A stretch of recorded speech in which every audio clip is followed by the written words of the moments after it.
അതിനുശേഷം ഒരു key pair എന്ന് വെച്ചാൽ നമ്മളറിയാം ക്ലൗഡിലാണ് റൺ ചെയ്യുന്നത് എന്ന് വെച്ചാൽ നമുക്ക് അതിനോട്ട് റിമോട്ട് കണക്ടിവിറ്റി വേണം. ആ കണക്ടിവിറ്റിക്ക് വേണ്ടിയിട്ട് ഒന്ന് നമുക്ക് പബ്ലിക്കലി ആക്സസിബിൾ ആയിട്ടുള്ള VPC ഉണ്ട്. ഇതൊക്കെ എന്ന് വെച്ചാൽ പബ്ലിക്കലി അവൈലബിൾ ആണ്. നിങ്ങൾക്ക് എവിടെ നിന്ന് കണക്ട് ചെയ്യാം.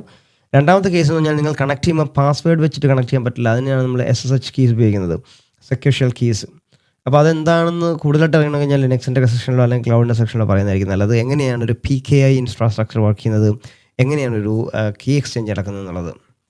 അപ്പോൾ ഇവിടെ ഞാൻ എന്ത് ചെയ്തൊരു കീ പെയർ ഞാൻ ക്രിയേറ്റ് ചെയ്യുന്നുണ്ട്. ക്രിയേറ്റ് ചെയ്യുകയാണെന്നുണ്ടെങ്കിൽ നിങ്ങൾ പറയുന്നുണ്ട് ഏത് തരം അൽഗരിതമാണ് ഉപയോഗിക്കേണ്ടത്. ഞാൻ RSA അൽഗരിതം ഉപയോഗിച്ചു. അതിനുശേഷം PEM ആണ്. PEM എന്ന് പറഞ്ഞാൽ നമുക്ക് ഓപ്പൺ SSH ഉപയോഗിക്കാൻ പറ്റുന്നതും പുട്ടി വെച്ച് ഉപയോഗിക്കാൻ പറ്റുന്നതാണ് PPK എന്ന് പറഞ്ഞ ഫോമാറ്റ്. അപ്പോൾ എനിക്ക് പുട്ടിയില്ല, ഞാൻ ഓപ്പൺ SSH ഉപയോഗിക്കുകയാണ്. PEM ആണ് ഞാൻ ഡൗൺലോഡ് ചെയ്യുന്നത്. അതിനുശേഷം കീ പെയർ ചെയ്യുന്നു. അപ്പം ഓൾറെഡി എൻ്റെ അകത്ത് കീ പെയർ ക്രിയേറ്റ് ചെയ്തിട്ടുണ്ട്. അതിൻ്റെ പേരിൽ നെക്സ്റ്റ് വേഴ്സ് എന്ന പേര്. നെക്സ്റ്റ് വേഴ്സ് ഞാൻ സെലക്ട് ചെയ്യുന്നു. അതിനുശേഷം ഞാൻ എന്ത് ഡിഫോൾട്ട് നെറ്റ്വർക്ക്സ് ഇതിനകത്തൊന്നും ഞാൻ മാറ്റം വരുന്നില്ല, എല്ലാം ഡിഫോൾട്ടാണ് സെറ്റിങ്സ്.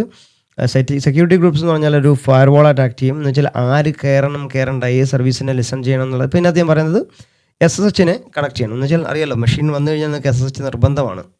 അതില്ലെന്നുണ്ടെങ്കിൽ മെഷീനിലേക്ക് കണക്ടിവിറ്റി കിട്ടത്തില്ല. അപ്പം അതിനകത്ത് ബൈ ഡിഫോൾട്ട് വന്നേക്കുന്ന ചെക്ക് എന്ന് പറഞ്ഞാൽ SSHനെ എവിടെ നിന്ന് വേണമെങ്കിലും കണക്ട് ചെയ്യാം എന്നുള്ളതാണ്. അല്ലെങ്കിൽ നിങ്ങൾക്ക് വേണമെങ്കിൽ നാരോ ഡൗൺ ചെയ്യണമെങ്കിൽ നിങ്ങളുടെ IP അഡ്രസ് കൊടുക്കാം, അല്ലെങ്കിൽ കസ്റ്റം റേഞ്ചസ് വേണമെങ്കിൽ കൊടുക്കാം.